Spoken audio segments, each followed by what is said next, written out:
Welcome back to the Kudlow Report, your front row seat for all the latest from the Republican National Convention. Okay, while the GOP convenes here in Tampa, Florida, President Obama hit the trail to stoke enthusiasm among swing state college crowds. This at a time when polls show Mitt Romney gaining ground with the youth vote. That's right, Romney, the one who's helped put Obama in the White House in the first place. Now, we have David Corn, Mother Jones Washington bureau chief, and Illinois Republican Congressman Aaron is a close pal of the presumptive vice presidential nominee, Paul Ryan, who's going to take the stage later in the show. All right, gentlemen, I want to ask you, the liberals are saying that Chris Christie bombed last night. It's all over the left of center blog.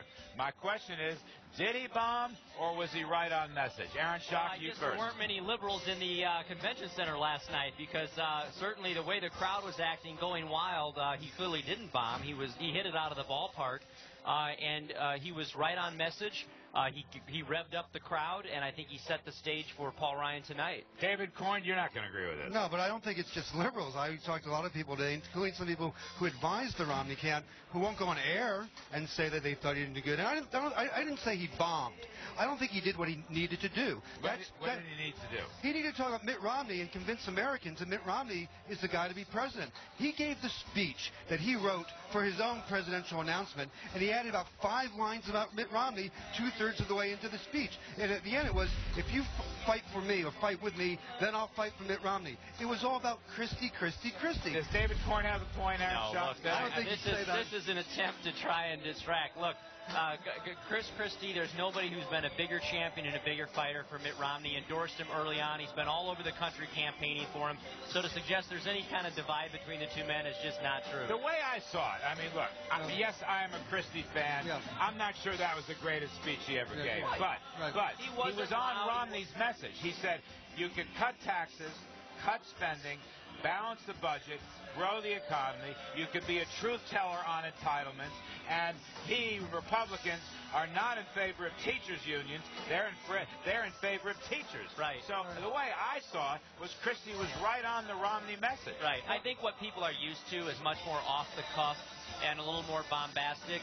He doesn't usually a prompter, but if you take into context that this was a prepared speech, it was not off the cuff.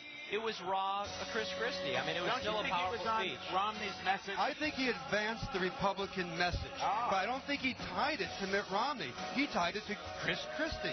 That's over and over again. It's my fight. This is what I've done in Jersey. By the way, he didn't mention the 9.8 unemployment in New Jersey, but nevertheless, he talked about what he did there. And really, the stuff about Romney, and this event is supposed to be about Mitt Romney, was minuscule. And listen, there are a lot of ways you can sell Mitt Romney. I know you like him a lot. But his reputation is not as a teller of hard truths.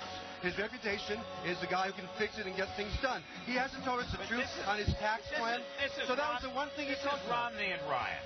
Romney and Ryan are going to be truth tellers about our sad fiscal position about the tax plan, we may go bankruptcy. I mean, I think they are truth tellers. Absolutely. Look, we'll see. We haven't Ryan starts tonight. Mitt will be on tomorrow. David says they're not truth tellers. How do you react, Aaron? Well, look, we're the only ones who are laying it out in black and white. We have the only budget that CBO scores that bends the cost curve and puts us on towards balance. The president's budget does not do that.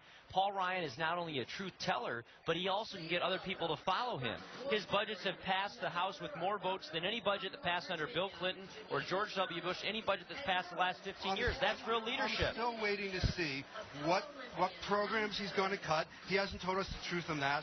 I'm still waiting to see how Romney is going to make up the tax revenues. Spending. You know what? No.